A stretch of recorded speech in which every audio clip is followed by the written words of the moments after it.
नमस्कार, एक बार फिर से हम एक पुराने वीडियो को ही लेकर के फिर से जुड़ रहे हैं और आज का जो टॉपिक है वो है मराठा।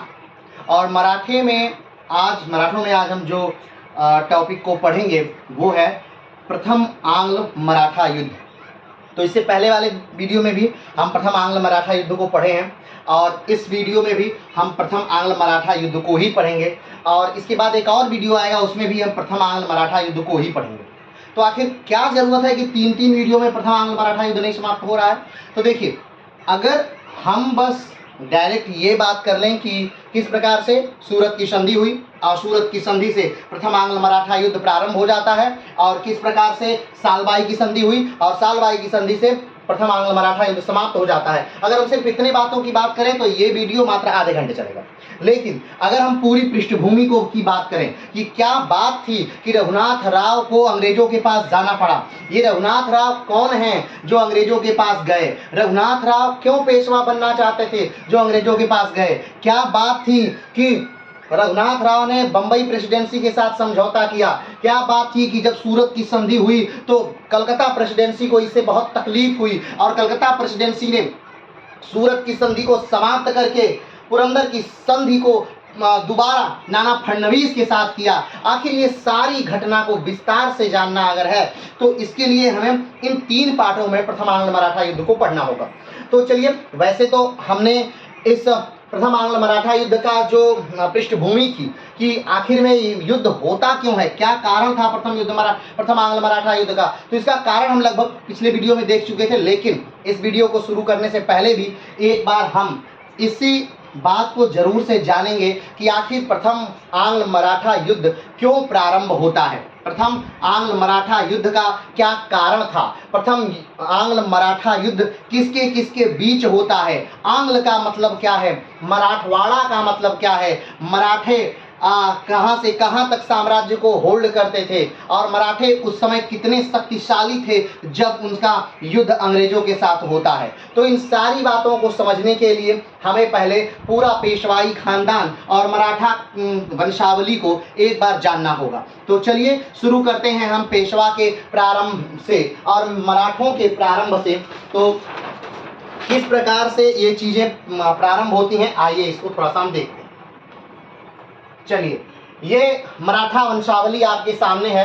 तो मराठा वंशावली यानी मराठों का पहले राजा की बात करें कि मराठों का पहला राजा कौन था, तो मराठा साम्राज्य की नींव रखने वाला जो व्यक्ति था उनका नाम था शिवाजी, छत्रपति शिवाजी महाराज। छत्रपति की उपाधि उन्होंने 1674 में राजा बनने के उपरांत ग्रहण की थी। छत्रपति सभापति की उपाधि उन्होंने 1674 में ग्रहण की थी जब वो राजा बने थे। लेकिन राजा बनने से पहले जब शिवाजी का उदय होता है भारतीय पटल पर, यानी मराठा पटल पर जब शिवाजी का उदय होता है, उस समय शिवाजी के सामने पहाड़ जैसा एक साम्राज्य था जिसे मुगल साम्राज्य के नाम से जानते हैं। उत्तर की तरफ मुगल साम्राज्य और दक्षिण की तरफ तीन बड़े बड़े साम्राज्य थे जिसमें से बीजापुर, गोलकुंडा और अहमदनगर था। अहमदनगर में उनके पिताजी कार्यरत थे, फिर उनके पिताजी बीजापुर में भी कार्य किए और लेकिन अपने पिता के कार्यों से अलग जाकर के शिवाजी ने एक अलग साम्राज्य की कल्पना की और उस साम्राज्य की नींव रखी। और शिवाजी के बहुत सारे लंबे कार्य हैं, शिवाजी के कार्यों पे हम नहीं जाएंगे, बस हम शिवाजी का कार्यकाल देखते हैं कि 1674 में शिवाजी ने अपने आप को छत्रपति यानी राजा बनाया, मराठों का राजा बनाया। लेकिन 1680 में जो थे वो शिवाजी की क्या हो गई, मृत्यु हो गई।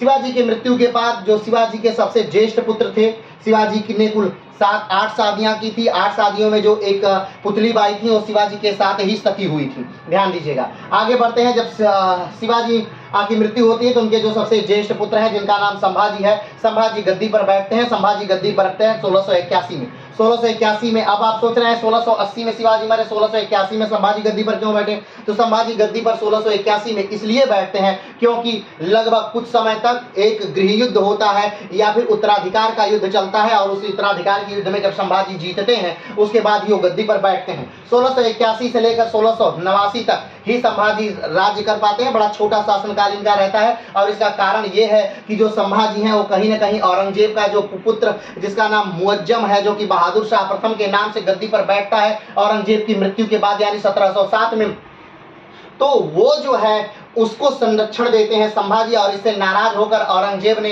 क्या किया, तो संभाजी को मरवा दिया। 1689 में औरंगजेब ने संभाजी को मरवा दिया। 1689 में संभाजी तो मरते ही हैं और संभाजी का जो पुत्र है जिसका नाम साहू जी महाराज है, उसको औरंगजेब कैद करवा करके अपने पास बुला लेते हैं। साहू जी महाराज और उसके बहुत सारे घर वालों को कैद करा करके औरंगजेब अपने पास बुला लेते हैं। वो औरंगजेब के पास जाकर ही साहू जी का पालन पोषण होता है। साहू जी बड़े जो होते हैं औरंगजेब के दरबार में ही बड़े हो रहे हैं साहू जी महाराज।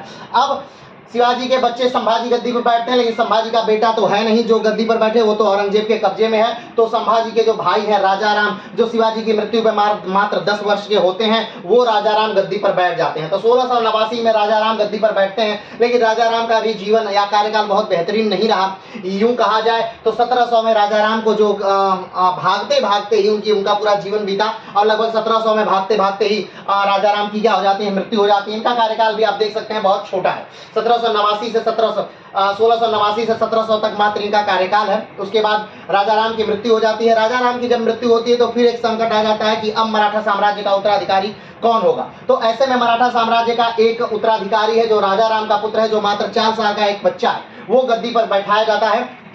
ठीक है, अब वो गद्दी पर बैठता है, लेकिन जो उसकी माँ है यानी राजाराम की जो विधवा है वो उसका संरक्षण देती हैं, उसका संरक्षण करती हैं, और उनका नाम है ताराबाई। ताराबाई के नेतृत्व में जो मराठा साम्राज्य वो कहीं न कहीं वृद्धि करता है। और 1700 से लेकर 1707 तक ताराबाई शिवाजी द्वितीय को गद्दी पर बैठा करके पूरे मराठा साम्राज्य का कार्यभार देखती हैं। लेकिन 1707 में घटना घटती है कि 1707 में औरंगजेब की मृत्यु हो जाती है। और औरंगजेब की मृत्यु के बाद जो मुअज्जम है, जो कि बहादुर शाह प्रथम के नाम से गद्दी पर बैठा है, उसने क्या किया, उसने अपने दरबार से साहू जी महाराज को छोड़ दिया और उसने कहा कि जाइए, हम आपको मराठा साम्राज्य का नेता मानते हैं, यानी हम आपको मराठों का उत्तराधिकारी मानते हैं, आप जाइए अपना साम्राज्य प्राप्त करिए। और साहू जी महाराज आते हैं और यहाँ पर मराठों के अंदर ही घर में ही उत्तराधिकार का युद्ध छिड़ जाता है। तो 1608 में साहू जी महाराज ताराबाई को हरा कर क्या बनते हैं, राजा बनते हैं। और 1608 से लेकर 1749 तक ये क्या रहते हैं, शासक रहते हैं। अब ध्यान दीजिएगा,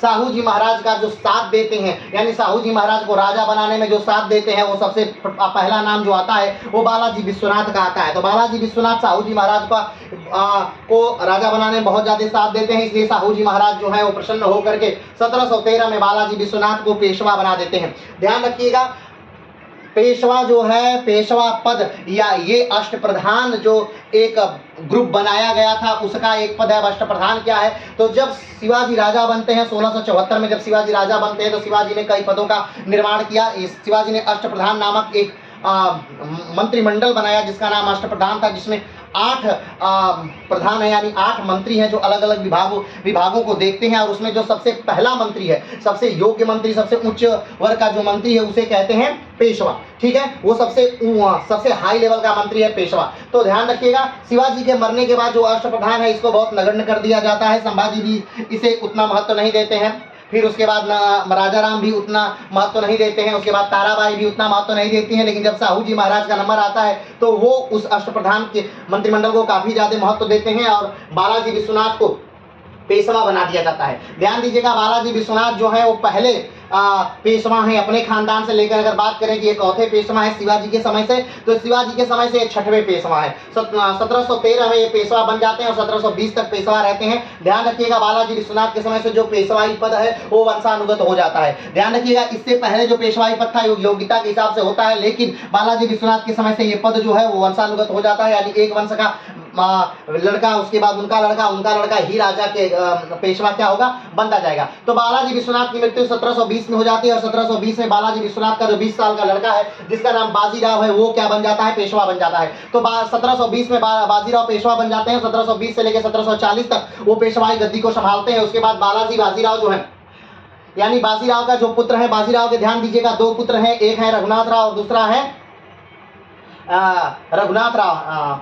बालाजी जो बाजीराव है उनके पुत्र कौन है, रघुनाथ राव है, और दूसरा जो है वो बालाजी बाजीराव है। तो ध्यान दीजिएगा, बालाजी बाजीराव के बड़े पुत्र हैं और रघुनाथ राव है वो छोटे पुत्र हैं। तो बाजीराव की मृत्यु के बाद बालाजी बाजीराव की मृत्यु 1740 में हुई थी। याद रखिएगा, बालाजी बाजीराव जो है वो बाजीराव जो है वो भारत के सबसे योग्य पेशवाओं में से एक पेशवा है, या यूं कहें तो भारत के सबसे योग्य सेनापति भी हैं। मात्र अपने छोटे से कार्यकाल में उन्होंने मराठाओं के साम्राज्य को बहुत तेजी से विस्तारित किया और मराठाओं को एक उच्च पदवी प्रदान कर दी। आगे बढ़ते हैं। तो बाजीराव की मृत्यु के बाद बालाजी बाजीराव शासन सत्ता पर बैठते हैं और 1740 में गद्दी संभालते हैं। 1740 से लेकर 1761 तक इनका शासनकाल रहता है और इसी दरमियान जो है वो मराठा साम्राज्य अपने चरम पर होता है। यानी अगर पूछा जाए कि मराठा साम्राज्य सबसे ज्यादा किस पेशवा के अंतर्गत अपने सबसे ज्यादा विस्तार किया था, तो वो कौन थे, तो बालाजी बाजीराव थे। इसी समय कहा जाता है कि मराठा साम्राज्य अटक यानी अफगानिस्तान से लेकर के अटक के किले से लेकर के उड़ीसा यानी कटक तक इनका राज्य विस्तारित था। अटक से लेकर कटक तक इनका राज्य विस्तारित था। किसके समय में, तो बालाजी बाजीराव के समय में। और बालाजी बाजीराव का समय कहा है कब से कब तक है, तो 1740 से लेकर 1761 है। लेकिन बालाजी बाजीराव के समय में ही एक भारत का सबसे बड़े युद्धों में से एक युद्ध होता है जिसका नाम पानीपत का तृतीय युद्ध है। पानीपत के तृतीय युद्ध में एक दिन में मारे जाने वाले सबसे ज्यादा सैनिक हैं। इससे पहले अगर बात करें तो कोई भी ऐसा युद्ध नहीं हुआ, इसके बाद कोई ऐसा युद्ध नहीं हुआ जिसमें एक दिन में सबसे ज्यादा सैनिक मारे गए, अगर द्वितीय विश्व युद्ध को हटा दिया जाए तो। इसके बाद बालाजी बाजीराव की मृत्यु होती है। पानीपत के तृतीय युद्ध के बाद कहीं ना कहीं बालाजी बाजीराव जो है वो टूट गए हैं और इसके बाद ही इनकी मृत्यु हो जाती है। और उसके बाद इनके जो बहुत अल्प वयस्क पुत्र हैं माधवराव, वो गद्दी पर बैठते हैं। लेकिन बालाजी बाजीराव के मृत्यु के बाद जो रघुनाथ राव है, जो बालाजी बाजीराव के भाई हैं, वो कहीं शासन सत्ता पाना चाहते हैं, वो कहीं ना कहीं गद्दी पर बैठना चाहते थे। लेकिन जो मराठों का दल है वो किसको गद्दी पर बैठा देता है, तो माधवराव को गद्दी पर बैठा देता है। लेकिन माधवराव को कहीं न कहीं अपने परिवार में ही युद्ध का सामना करना पड़ता है, यानी कि उत्तराधिकार के युद्ध को से गुजरना पड़ता है। और किससे उनका उत्तराधिकार का युद्ध होता है, तो रघुनाथ राव से उत्तराधिकार का युद्ध होता है। फाइनली जो है माधवराव रघुनाथ राव को बंदी बना देते हैं या नजरबंद कर देते हैं। कहाँ, तो शनिवार वाड़ा में रघुनाथ राव को बंदी बना दिया जाता है और फाइनली माधवराव का शासनकाल शुरू होता है। माधवराव का शासनकाल, अब ध्यान दीजिएगा कि बालाजी बाजीराव के शासनकाल के बाद या यूं कहें तो पानीपत के तृतीय युद्ध के बाद जो मराठों का उत्तर का साम्राज्य हो पूरी तरह से छीन हो जाता है। ठीक है, तो बालाजी बाजीराव की मृत्यु के बाद माधवराव फिर से मराठा साम्राज्य को उसी वर्चस्व में पहुंचाते हैं और कहीं न कहीं मराठा साम्राज्य को फिर से उसी बुलंदियों तक पहुंचाना चाहते हैं और कुछ हद तक पहुंचाते भी हैं। लेकिन माधवराव की बहुत जल्दी मृत्यु हो जाती है। माधवराव को टीबी हो जाता है, उनकी भी बहुत जल्दी क्या हो जाती है, मृत्यु हो जाती है। माधवराव की जो मृत्यु होती है तो फिर से रघुनाथ राव चाहते हैं कि उनको पेशवा बना दिया जाए, लेकिन कहीं ना कहीं जो मराठा साम्राज्य है वो नारायण राव को क्या बना देता है, वो पेशवा बना देता है। नारायण राव कौन है, तो नारायण राव माधवराव के भाई हैं, या यूं कहें तो नारायण राव जो है वो बालाजी बाजीराव के पुत्र हैं। बालाजी बाजीराव के कुल 3 पुत्र हैं। सबसे पहले विश्वास राव, दूसरा है माधवराव और तीसरा है नारायण राव। लेकिन जो विश्वास राव जो सबसे बड़े हैं उसको 1761 के पानीपत के तृतीय युद्ध में वो मार दिए जाते हैं अहमद शाह अब्दाली के द्वारा। उसके बाद जो इसीलिए विश्वास राव इसमें पेशवा नहीं बन पाते और माधवराव पेशवा बनते हैं। तो माधवराव की मृत्यु के बाद उनके जो छोटे भाई हैं नारायण राव, वो भी अल्पवयस्क हैं और उनको क्या बनाया जाता है, पेशवा बनाया जाता है। लेकिन इस बार रघुनाथ राव चुप नहीं रहते क्योंकि रघुनाथ राव कहीं ना कहीं पेशवा बनना चाहते थे। अब रघुनाथ राव एक प्लान करते हैं और लगभग 7 से 8 महीने के अंदर ही नारायण राव को क्या कर देते हैं, तो मरवा देते हैं। नारायण राव को रघुनाथ राव मरवा करके खुद क्या बन जाते हैं, पेशवा बन जाते हैं। अब रघुनाथ राव खुश इसलिए हैं क्योंकि नारायण राव का कोई पुत्र नहीं है, माधवराव का कोई पुत्र नहीं है, तो अब कौन पेशवा बनेगा, तो कोई विद्रोह भी नहीं करेगा, कोई विरोध भी नहीं करेगा। रघुनाथ राव ये बात सोचते हैं। लेकिन जब नारायण राव की मृत्यु हो जाती है, यानी रघुनाथ राव नारायण राव को मरवा देते हैं, तो पता चलता है कि नारायण राव की जो पत्नी है वो गर्भवती है।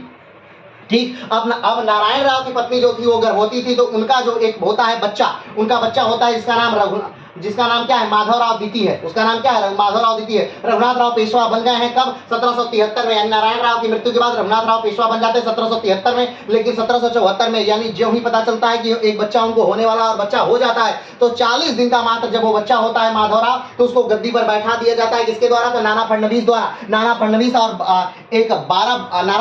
बहुत सारे मंत्री मिलकर 12 भाई परिषद का निर्माण करते हैं और 12 भाई परिषद मिलकर ही जो है माधवराव द्वितीय को जो मात्र 40 दिन का है उसे क्या बना देते हैं, पेशवा बना देते हैं। और एक केस चलाया जाता है रघुनाथ राव पे और रघुनाथ राव को मृत्युदंड की सजा दी जाती है और रघुनाथ राव क्या करते हैं, भाग जाते हैं। ध्यान दीजिएगा, रघुनाथ राव क्या करते हैं, भाग जाते हैं। शासन सत्ता पे कौन है, माधवराव है। माधवराव 1774 से शासन सत्ता संभाल रहे हैं, लेकिन ध्यान रखिएगा मात्र 40 दिन का पुत्र है जो गद्दी पर बैठा है, इसलिए शासन सत्ता कौन चला रहा है, तो 12 भाई परिषद चला रही है, या यूं कहे अप्रत्यक्ष तौर पे तो नाना फडणवीस चला रहे हैं। क्लियर, आगे बढ़ते हैं। अब नाना फडणवीस शासन सत्ता चला रहे हैं और माधवराव यहाँ से भाग जाते हैं। अब माधवराव कहाँ भाग रहे हैं, तो माधवराव भाग करके कहाँ आते हैं, तो अंग्रेजों के पास आते हैं। ठीक है, माधवराव भाग करके कहाँ आते हैं, अंग्रेजों के पास आते हैं। और यही अंग्रेजों के पास आकर के माधवराव क्या कहते हैं, तो माधवराव अंग्रेजों से कहते हैं कि भाई साहब मुझे पेशवा बनना है, मुझे क्या बनना है, पेशवा बनना। लेकिन ध्यान दीजिएगा, अंग्रेजों के पास आते हैं, अंग्रेजों के पास कहाँ आते हैं, तो कलकत्ता में नहीं आते हैं, बंबई प्रेसिडेंसी के पास आते हैं। बंबई प्रेसिडेंसी के पास आकर के रघुनाथ राव कहते हैं कि भाई साहब, रघुनाथ राव किससे कहते हैं, बंबई प्रेसिडेंसी के अंग्रेजों से कहते हैं कि भाई साहब मुझे क्या बनना है, पेशवा बनना है, मैं आपकी मदद चाहता हूं, क्या आप मेरी मदद करेंगे। अंग्रेज पहले से ही तैयार हैं, अंग्रेज पहले से ही तैयार है, वो जानते, वो तो चाहते थे कि कहीं ना कहीं मराठाओं का कुछ ऐसा हो कि हम मराठाओं के कार्य क्षेत्र में, मराठाओं के साम्राज्य में अपनी टांग अड़ा सकें, और उनको ये मौका मिल जाता है। और रघुनाथ राव के माध्यम से वो प्रथम आंग्ल मराठा युद्ध प्रारंभ करने की तैयारी करने लगते हैं। लेकिन अब रघुनाथ राव अंग्रेजों के पास आए, लेकिन अंग्रेज सबसे पहले एक कार्य करते हैं। अंग्रेज ध्यान रखिएगा, कोई भी कार्य करने से पहले एक कार्य जरूर करते हैं, वो उस कार्य में अपना फायदा जरूर ढूंढ लेते हैं कि मेरा फायदा क्या है। अगर उनका फायदा न हो तो वो कार्य नहीं करते हैं। तो यहाँ पर अंग्रेज फायदा ढूंढते हैं और वो रघुनाथ राव के साथ एक संधि करते हैं। क्या संधि करते हैं, तो रघुनाथ राव के साथ एक संधि करती हैं। इसी संधि को कहते हैं सूरत की संधि। और ये संधि कब होती है, ये संधि होती है 1775 में। संधि कब होती है, 1775 में। यानी ध्यान रखिएगा, इसी सूरत की संधि से 1775 के बाद से प्रथम आंग्ल मराठा युद्ध प्रारंभ हो जाता है, और जो कब तक चलता है, तो 1782 तक चलता है। 1782 में किस संधि के साथ समाप्त होता है, तो सालबाई की संधि के साथ 1782 में जो युद्ध है वो समाप्त होगा 1782 में। ठीक है, तो रघुनाथ राव के साथ एक संधि हस्ताक्षरित की जाती है। अब ध्यान रखिएगा, रघुनाथ राव के साथ अंग्रेजों ने एक संधि की जिसका नाम है सूरत की संधि। अब सूरत के संधि को समझने से पहले एक बार फिर से हम ये जान लें कि अंग्रेज उस समय कहां तक पहुंचे हैं, उस समय भारत में क्या घटनाएं या परिघटनाएं हो चुकी हैं, या क्या घटनाएं और परिघटनाएं हो रही हैं, तो उसको थोड़ा सा समझना जरूरी है। उसके बाद फिर से हम आएंगे सूरत की संधि पर। अभी तक आप ये जान गए होंगे कि पृष्ठभूमि क्या थी, यानी कि प्रथम आंग्ल मराठा युद्ध होने का कारण क्या था, किसकी वजह से प्रथम आंग्ल मराठा युद्ध होता है, तो रघुनाथ राव की वजह से प्रथम आंग्ल मराठा युद्ध का क्या होता है, प्रारंभ होता है। और कौन अंग्रेज, तो बंबई के अंग्रेज जो हैं वो सूरत की संधि करते हैं, और उसी सूरत की संधि की वजह से ये युद्ध प्रारंभ होता है। लेकिन इस सूरत की संधि को रद्द कर दिया जाएगा, वो भी अंग्रेजों के द्वारा, वो भी 76 में ही। क्यों, कैसे, अभी समझते हैं। लेकिन इसको समझने से पहले हम थोड़ा सा अंग्रेजों को समझ लें कि अभी तक अंग्रेजों ने क्या क्या पाया है या क्या क्या खोया है। तो ध्यान दीजिएगा, भारत में अगर हम बात करें कि भारत में अगर कोई एक ऐसा अंग्रेज जिसने भारत में अंग्रेजी साम्राज्य की नींव रखी, ठीक है, अंग्रेजी साम्राज्य की नींव रखी, तो वो कौन था, तो रॉबर्ट क्लाइव था, जिसने अंग्रेजी साम्राज्य की क्या रखी, भारत में नींव रखी। और कब नींव रखी, तो 1757 में। यानी कि बात करें कि प्रथम आंग्ल मराठा युद्ध के पहले क्या क्या घटनाएं हो चुकी हैं, तो प्रथम आंग्ल मराठा के युद्ध के पहले हो चुका है प्लासी का युद्ध। तो प्लासी का युद्ध कब हुआ था, तो 1757 में। 23 जून 1757 को प्लासी का युद्ध हुआ था। किसके किसके बीच हुआ था, तो बंगाल के नवाब सिराजुद्दौला और अंग्रेजों के लीडर रॉबर्ट क्लाइव, या यूं कहें तो बंगाल के गवर्नर रॉबर्ट क्लाइव के बीच हुआ था। ठीक है, बंगाल के गवर्नर रॉबर्ट क्लाइव के बीच हुआ था। अब आप सोच रहे होंगे कि सिर्फ गवर्नर क्यों कह रहे हैं, ये गवर्नर जनरल क्यों नहीं कह रहे हैं, या वायसराय क्यों नहीं कह रहे हैं, या भारत के गवर्नर जनरल क्यों नहीं कह रहे हैं, तो नहीं, यहाँ पर जो रॉबर्ट क्लाइव है वो मात्र बंगाल का गवर्नर है, क्योंकि अभी बंगाल ही 1757 तक मात्र बंगाल ही अंग्रेजों के कब्जे में था। इसलिए रॉबर्ट क्लाइव मात्र बंगाल का गवर्नर है, वो भी गवर्नर जनरल भी नहीं है, मात्र बंगाल का गवर्नर है। तो आइए थोड़ा सा इस बात को हम क्या कर लेते हैं, तो समझ लेते हैं। तो ध्यान दीजिएगा, पहले अंग्रेज जो थे वो मात्र बंगाल में थे, तो इसलिए सिर्फ बंगाल का गवर्नर कहा जाता था। क्या कहा जाता था, मात्र बंगाल का गवर्नर कहा जाता था। लेकिन फिर अंग्रेजों ने विस्तार किया, थोड़ा सा आगे बढ़े, तो उन्होंने क्या कहा, उन्होंने इस पद को, बंगाल के गवर्नर को थोड़ा सा बढ़ा दिया, और इस पद को बढ़ाकर कर दिया बंगाल का गवर्नर जनरल। तो बंगाल का पहला गवर्नर कौन है, रॉबर्ट क्लाइव है, लेकिन बंगाल का पहला गवर्नर जनरल कौन है, तो वारेन हेस्टिंग है। और वारेन हेस्टिंग कौन है, वही वारेन हेस्टिंग है जिसके अंतर्गत, जिसके नियंत्रण में, जिसकी देखरेख के अंतर्गत ही, या जिसके कार्यकाल के समय में ही प्रथम आंग्ल मराठा युद्ध प्रारंभ होता है, वो रॉबर्ट क्लाइव है। कौन है?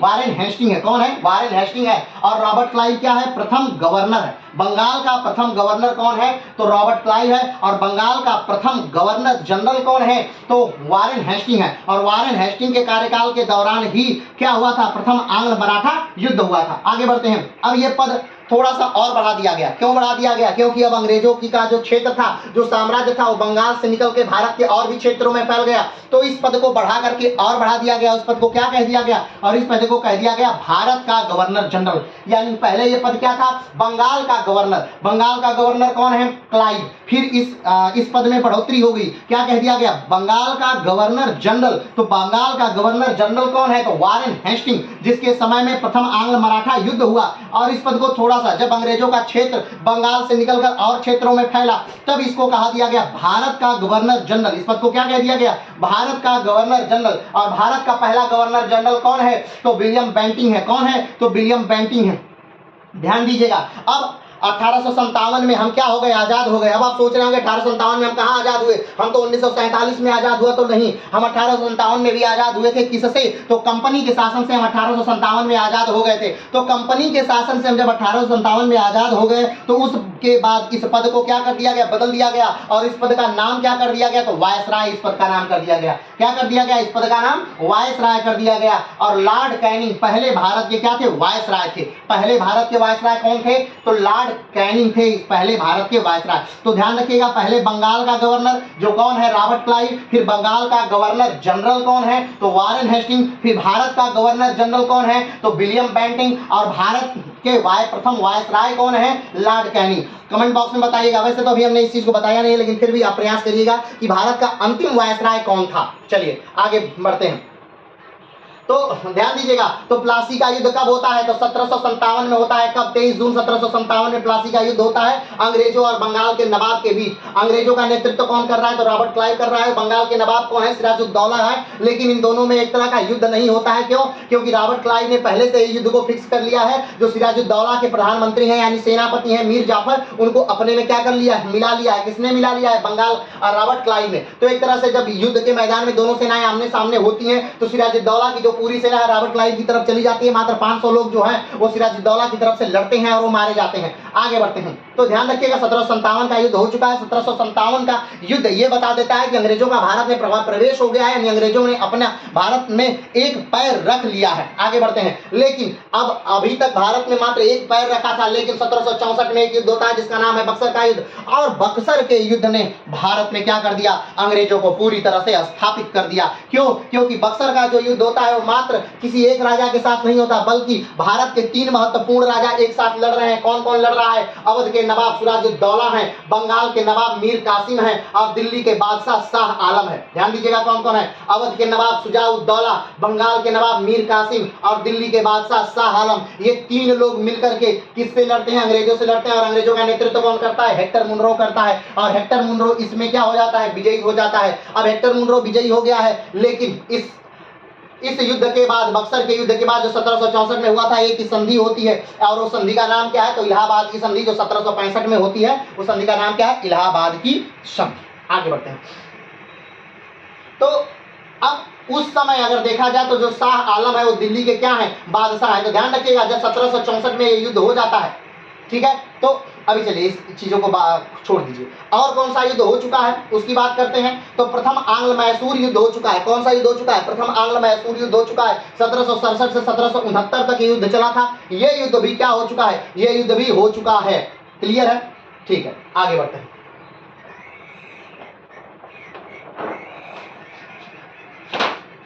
तो फिर से अब हम आते हैं कि अंग्रेज अब यहां पर मजबूत हैं।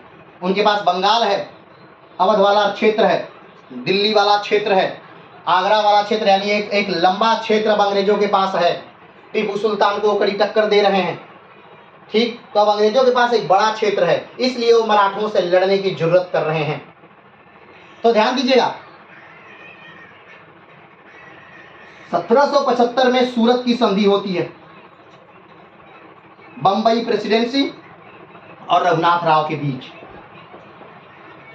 और सूरत की संधि के अंतर्गत, संधि में कुछ निम्न बिंदु होते हैं। क्या क्या बिंदु है संधि में? कि अंग्रेज जो हैं वो रघुनाथ राव को एक निश्चित सेना देंगे, लेकिन उस सेना का जो खर्च होगा, सेना का जो भार होगा, वो कौन वहन करेगा? तो रघुनाथ राव स्वयं वहन करेंगे। बदले में रघुनाथ राव अंग्रेजों को बशैन और सालसेट दे देंगे। सालसेट का अर्थ यानी मुंबई वाला जो पूरा द्वीप है, वो द्वीप दे देंगे। अगला, तो रघुनाथ राव अंग्रेजों को 6 लाख रुपए देंगे। क्या देंगे? 6 लाख रुपए देंगे। ठीक, क्या देंगे? अब ये सारी चीजें क्या हो गई? तय हो गई। कब? सूरत की संधि में, कि हम आपकी मदद करेंगे और बदले में आप हमारी मदद करेंगे। तो सूरत की संधि में तय हो गई, और इस संधि को लेकर के बंबई प्रेसिडेंसी ने पुणे पर क्या कर दिया? आक्रमण कर दिया। अब ये बात जब पता चली, किसको पता चली? तो बंगाल के गवर्नर जनरल जो हैं, बंगाल के पहले गवर्नर जनरल जो है वारेन हेस्टिंग, जब वारेन हेस्टिंग को ये बात पता चली तो वारेन हेस्टिंग बहुत क्या हो गए? नाराज हो गए। वारेन हेस्टिंग क्या हो गए? बहुत नाराज हो गए। वारेन हेस्टिंग ने कहा कि हम गवर्नर जनरल हैं, बंगाल के गवर्नर जनरल हम हैं, मेरा कर्तव्य है कि पूरे भारत में क्या गतिविधियां अंग्रेज कर रहे हैं इसका नियंत्रण हम करें, लेकिन बिना हमसे पूछे, बिना हमारे मार्गदर्शन के बंबई वालों तुमने रघुनाथ राव के साथ ये संधि क्यों की? रघुनाथ राव के साथ ये संधि क्यों की? सूरत की संधि रघुनाथ राव के साथ क्यों की तुमने? मैं इस संधि को तुरंत क्या करता हूं? नष्ट करता हूं। ये संधि नहीं मानी जाएगी, एकदम नहीं मानी जाएगी। तो वारेन हेस्टिंग ने क्या कर दिया? सूरत की संधि को रद्द कर दिया। ठीक, अब सूरत की संधि को क्या कर दिया गया? रद्द कर दिया गया। और वारेन हेस्टिंग ने अपने एक जनरल कर्नल आप्टन को बुलाया, और कर्नल आप्टन को बुला करके उनको पूना भेजा। किसने? वारेन हेस्टिंग ने कर्नल आप्टन को बुलाया, और कर्नल आप्टन को बुला करके उनको पूना भेजा और कहा कि आप पूना जाइए, और पूना में जो पेशवा हैं, पेशवा कौन है? माधवराव द्वितीय हैं, लेकिन वो तो छोटा बच्चा है, तो पेशवा का कार्यभार कौन चला रहा है? तो नाना फडणवीस चला रहे हैं, और 12 भाई परिषद चला रही है। तो कर्नल आप्टन से कहा गया कि आप पूना जाइए और पूना में नाना फडणवीस से मिलिए, और नाना फडणवीस से मिलकर के एक समझौता सिग्नेचर करवाइए। ठीक, तो कर्नल आप्टन क्या किए? ये घटना कब की है?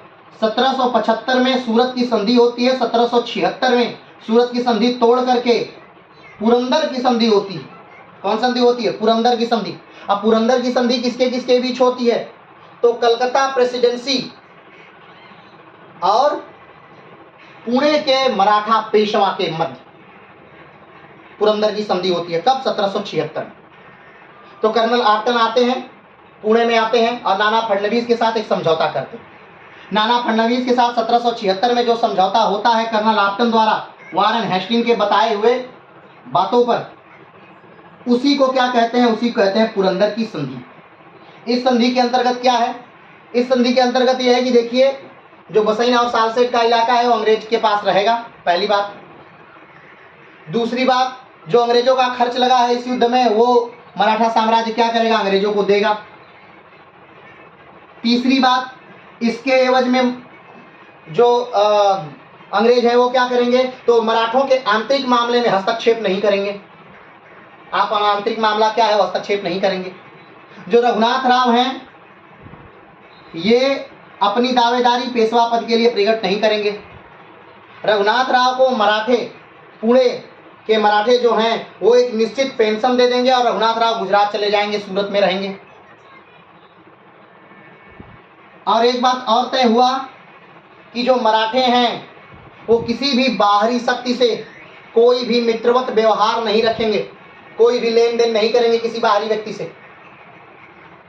ठीक, तो ये सारी बातें तय हो गई किस संधि के अंतर्गत? तो पुरंदर की संधि के अंतर्गत 1776 में जो कलकत्ता प्रेसिडेंसी वारेन हेस्टिंग के नेतृत्व में यानी देख रेख में कर्नल आप्टन ने नाना फडणवीस के से किया था। लेकिन पेशवा कौन है? माधवराव द्वितीय पेशवा है। नाना फडणवीस कार्यभार देख रहे हैं। क्लियर है?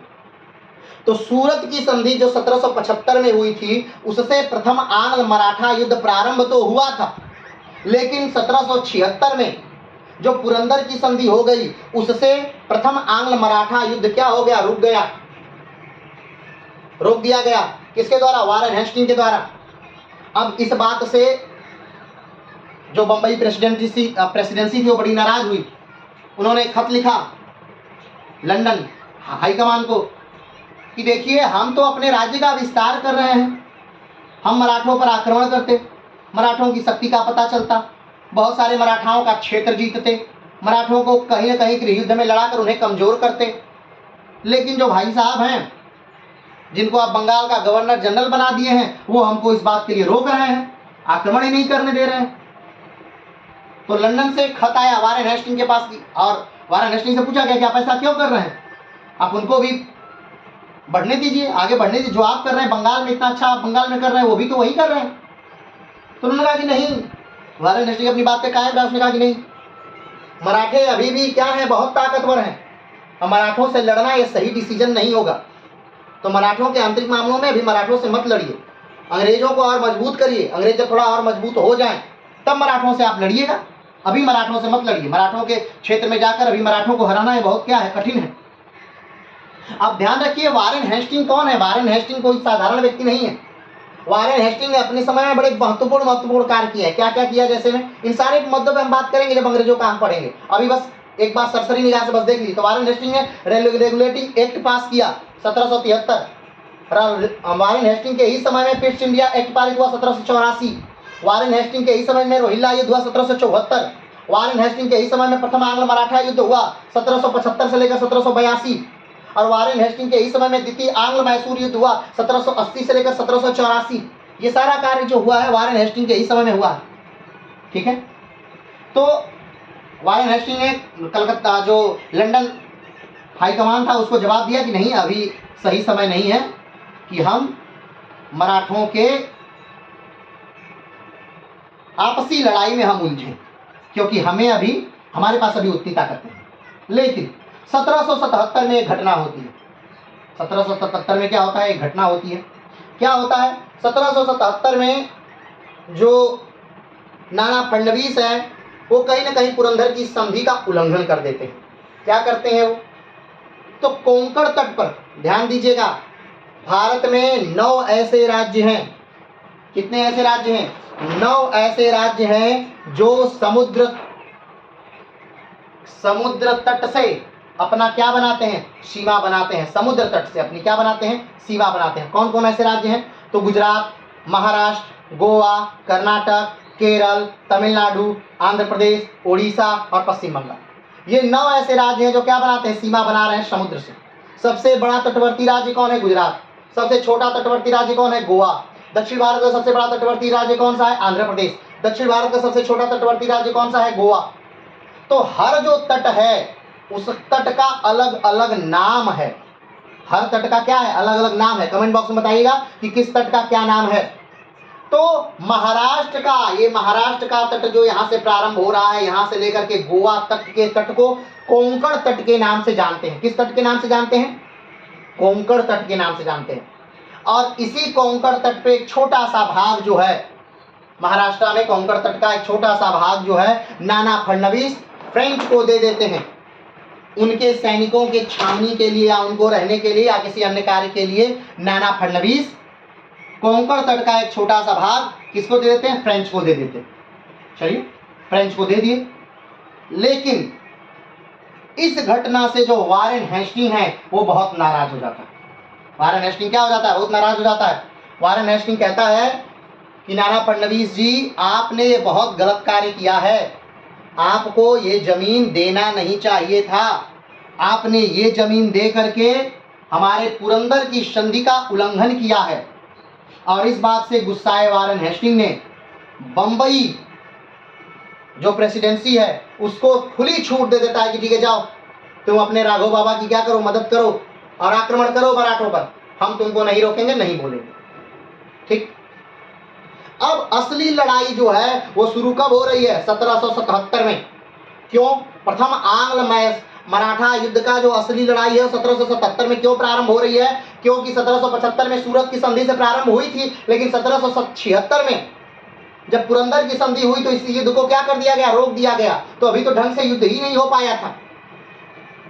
और हमने आपको यह भी बताया था कि जब शुरू में युद्ध हो रहा था, क्या हो रहा था? युद्ध हो रहा था। अब इस बात को थोड़ा सा समझिएगा, ठीक है? इस मैप पे थोड़ा समझने का प्रयास करिएगा।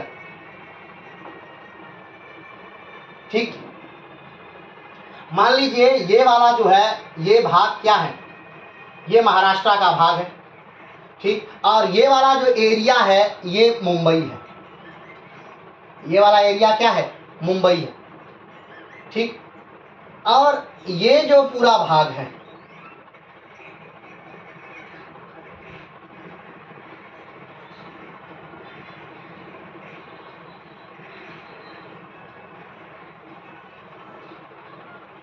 ठीक, यहां पर मुंबई है।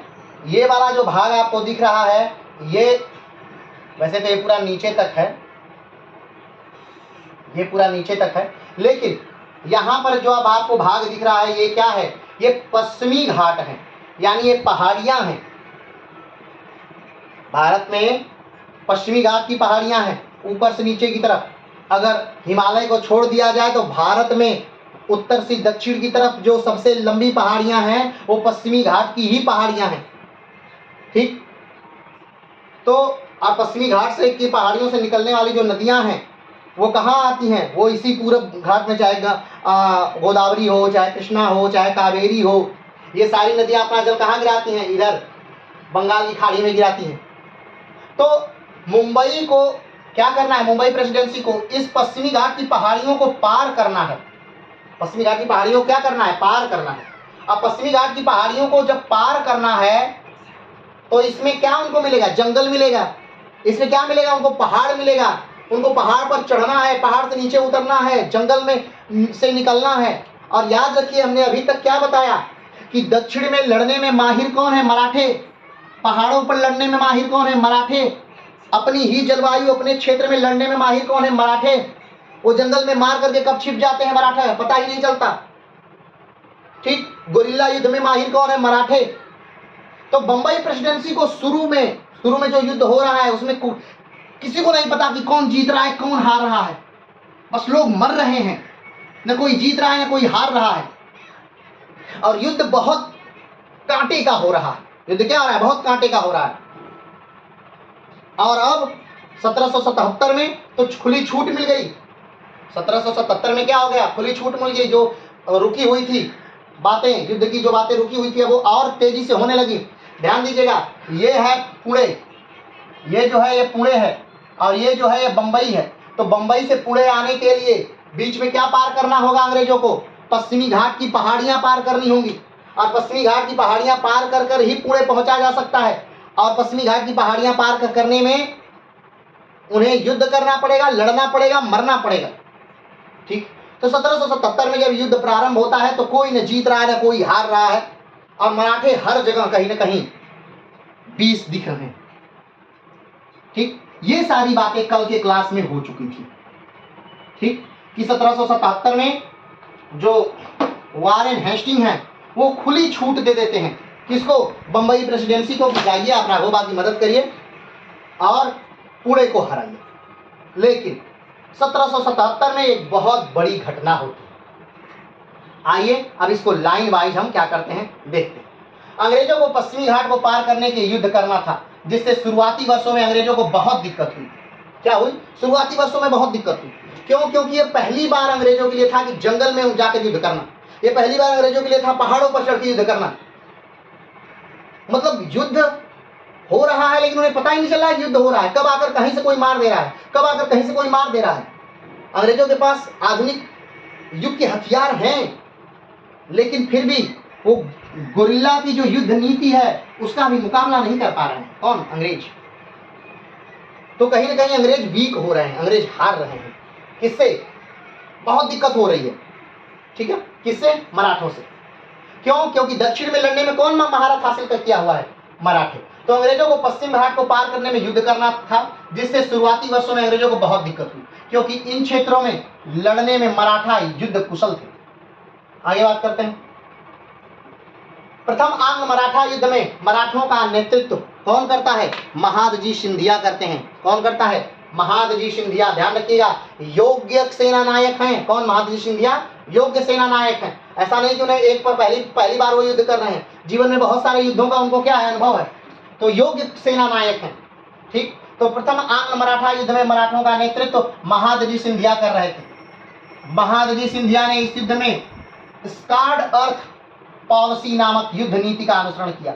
अब स्कार्ड अर्थ पॉलिसी क्या है? ये ऐसी पॉलिसी है जिसका आधुनिक समय में भी, आधुनिक युग में भी बहुत ज्यादा प्रयोग किया गया है और प्राचीन काल में भी बहुत ज्यादा प्रयोग किया गया है। क्या है युद्ध पद्धति? एक, मान लीजिए आपके क्षेत्र पर किसी ने आक्रमण किया, ठीक है, तो क्या कर देना? अपने क्षेत्र को ही पूरी तरह से जला देना, ताकि जो आक्रमणकारी है जब वो आए आपके क्षेत्र पर तो उसे अन्न न मिले। अपने ही क्षेत्र के कुओं में, तालाबों में मरी हुई गायें डाल देना, सड़ी हुई गाय डाल देना, खून डाल देना, या कोई ऐसी विष डाल देना जिससे कि वो पानी को पी न सके। आक्रमणकारी जब आपके क्षेत्र में आए तो कुछ उन्हें खाने के लिए ना मिले, कुछ उन्हें पीने के लिए ना मिले, कुछ उन्हें रहने के ना मिले, उनके लिए दूभर हो जाइए। ठीक, तो इस व्यवस्था से, इस युद्ध नीति से लड़ते हैं कौन? महादजी सिंधिया। इस विधि को क्या कहते थे? स्कार्ड अर्थ पॉलिसी।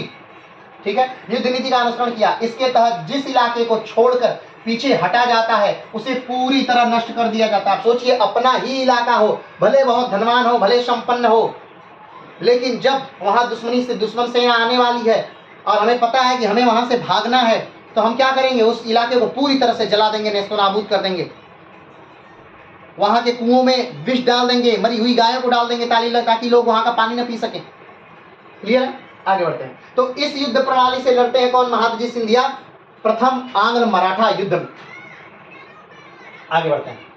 लाल गांव का युद्ध अब एक बहुत भीषण युद्ध होता है। कब? 1777 में। हमने कहा कि असली जो युद्ध था प्रथम आंग्ल मराठा युद्ध, वो 1777 में ही प्रारंभ होता है। क्यों? क्योंकि 1777 में ही पुरंदर की संधि क्या होती है? टूट जाती है। नाना फडणवीस उसे तोड़ देते हैं और इस बात से गुस्साए कौन? वारेन हेस्टिंग बहुत नाराज हैं और वारेन हेस्टिंग नाराज होकर के बंबई को खुली छूट दे दिए कि ठीक है, जाइए आक्रमण करिए मराठों पर।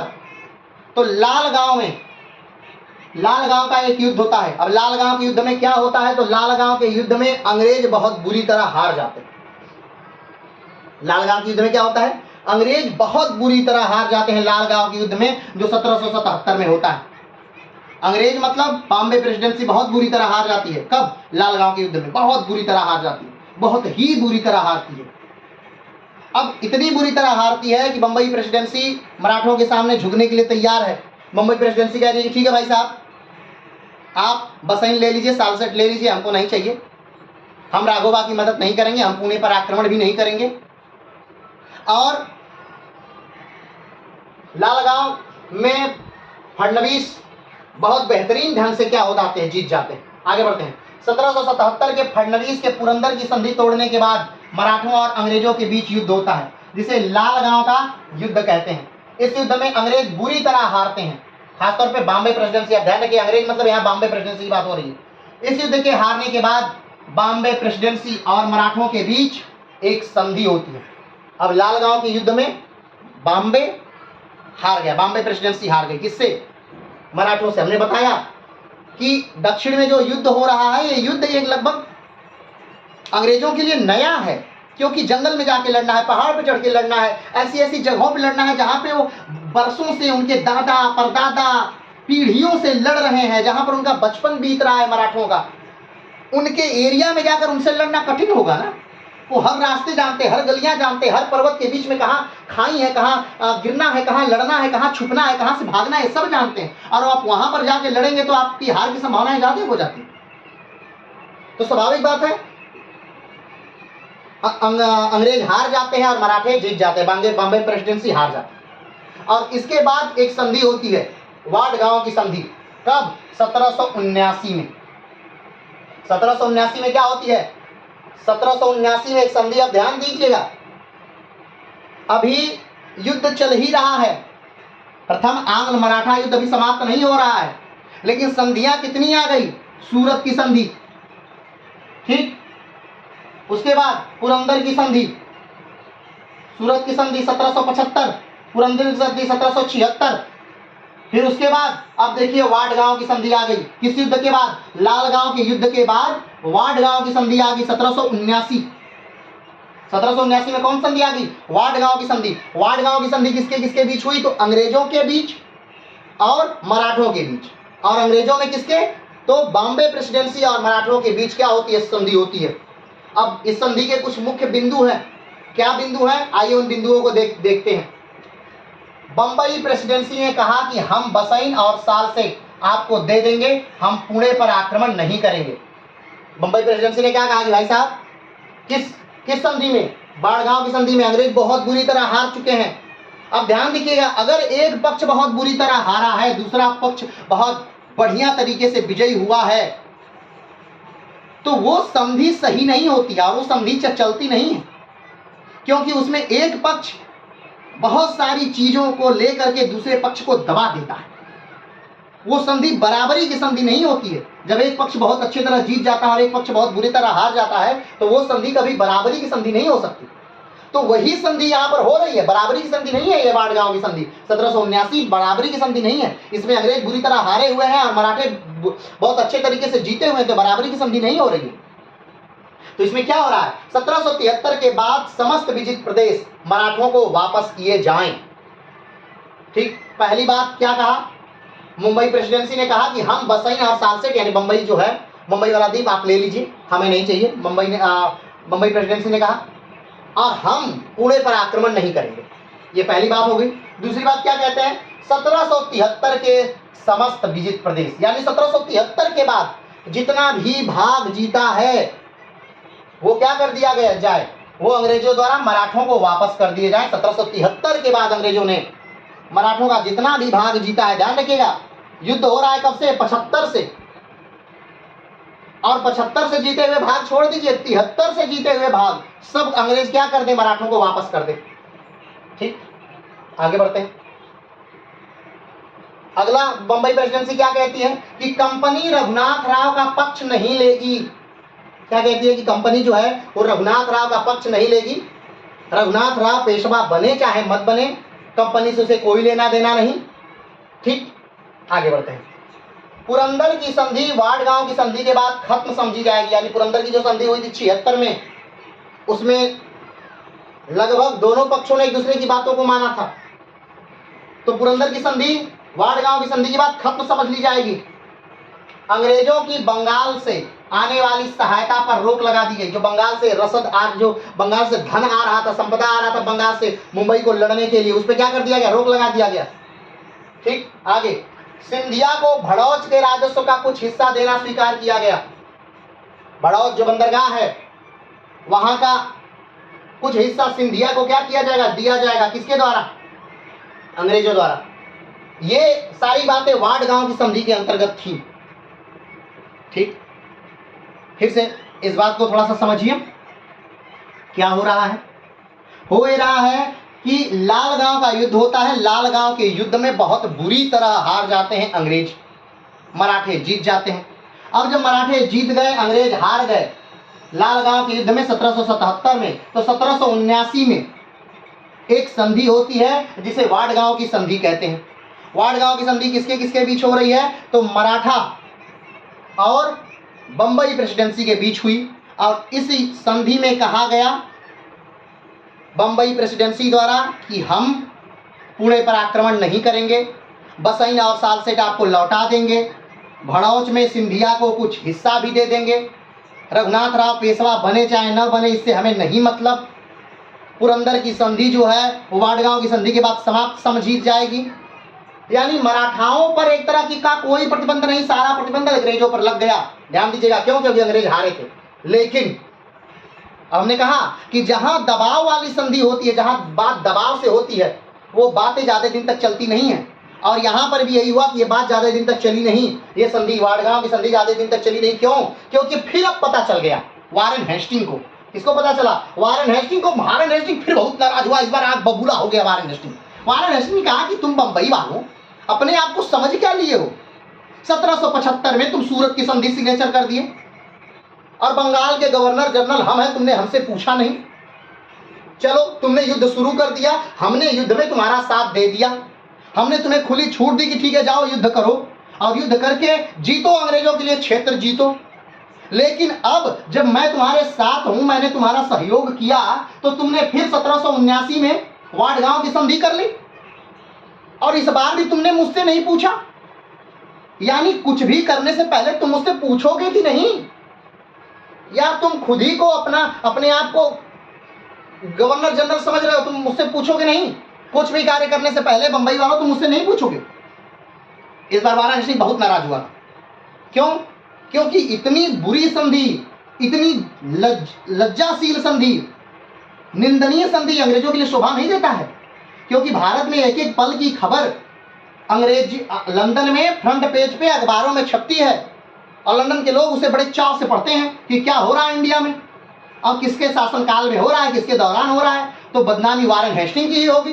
तो वारेन हेस्टिंग ने तुरंत सेनाएं तैयार की और 3 जनरल बुलाए, 3 सेना की टुकड़ी और 3 जनरल बुलाए, और वो भी अपने समय के सबसे योग्य जनरल बुलाए गए और तीनों को क्या कर दिया गया? भेज दिया गया कि जाइए आप लोग आक्रमण करिए। कहां? मराठों पर। तीनों सेना की टुकड़ी जनरलों के साथ आक्रमण क्या कर दी? बंगाल से कूच कर दी। कहां के लिए? तो बंबई के लिए। तो आइए इस बात को अब फिर से देखते हैं। ठीक, इस संधि से वारेन हेस्टिंग नाराज हो जाता है और बंबई प्रेसिडेंसी से कहता है कि गवर्नर जनरल मैं हूं और संधि तुम क्यों कर रहे हो? वारेन हेस्टिंग वाडगांव की संधि को मानने से इनकार कर देता है और कोलकाता से मुंबई की सहायता के लिए एक सेना भेजता है। ठीक, वारेन हेस्टिंग 3 सेना की टुकड़ियां 3 जनरलों के साथ भेजता है। वारेन हेस्टिंग ने क्या की? 3 सेना की टुकड़ी भेजी 3 जनरल के साथ, सबसे योग्य जनरलों के साथ। पहली जो टुकड़ी थी, पहली टुकड़ी जनरल गेडार्ड के नेतृत्व में एक सेना आई जो कई जगहों को जीतते हुए 1780 में अहमदाबाद को जीत लिया। अहमदाबाद बड़ा शहर है, अहमदाबाद समझ रहे हैं ना, गुजरात का क्षेत्र अहमदाबाद बड़ा शहर है। उसको क्या किया? अंग्रेजों ने जीत लिया। पहली जो टुकड़ी है जो जनरल गेडार्ड के नेतृत्व में आई है, उसने अहमदाबाद को जीत लिया। दूसरी टुकड़ी जो उसने भेजी थी जनरल पोफल के नेतृत्व में, जनरल कौन है? पोफल के नेतृत्व में सेना आई जिसने कई जगह मराठों को हराते हुए 1781 में ग्वालियर को जीत लिया। मुख्य, यानी कि देखा जाए तो मराठों का एक मुख्य केंद्र है ग्वालियर, और ग्वालियर को भी अंग्रेजों ने क्या कर लिया? जीत लिया। कई जगहों पर मराठों को हराया। किसने? जनरल पोफल ने। और क्या कर लिया? मराठों को हरा करके वो किले को जीत लिया, ग्वालियर को जीत लिया। अब ये मत समझिएगा कि आप सोच रहे हैं कैसे जीत लिया। अब ये सारी बातें, कैसे जीत लिया, कैसे मराठे हारे और कैसे अंग्रेज जीते, ये बातें भी हम करेंगे, लेकिन अभी नहीं। ये बातें होंगी सबसे अंतिम में कि प्रथम आंग्ल मैसूर युद्ध में मराठों के हारने का कारण क्या था, प्रथम आंग्ल मैसूर युद्ध में मराठों के अंग्रेजों के जीतने का कारण क्या था। ये सारी बातों का अध्ययन लास्ट के वीडियो में होगा। अभी बस ध्यान दीजिए, हम इस पर ध्यान केंद्रित कर रहे हैं। ठीक, तो पहली जो टुकड़ी आई थी जनरल गेडार्ड के नेतृत्व में, इसने किसको जीत लिया? अहमदाबाद को जीत लिया। दूसरी जो टुकड़ी आई थी कहां से? कलकत्ता से, बंगाल प्रेसिडेंसी से। उसने क्या किया? किसके नेतृत्व में आई थी? जनरल पोफल के नेतृत्व में आई थी और उसने 1781 में ग्वालियर को जीत लिया। अब तीसरी जो टुकड़ी आई थी कैमे के अगुवाई में, किसकी अगुवाई में? कैमे की अगुवाई में। उसने वारेन हेस्टिंग ने भेजी थी, किसकी अगुवाई में? कैमे की अगुवाई में। उसने किसको किया? उसने सिंधिया को हरा दिया। क्या कर दिया? सिंधिया को मात दे दी। सिंधिया यानी मराठों का एक मुख्य चक्का, मुख्य पहिया, उसको हरा दिया। तो ग्वालियर मराठों के हाथ से गया। ठीक, अहमदाबाद मराठों के हाथ से गया, सिंधिया वाला क्षेत्र मराठों के हाथ से गया।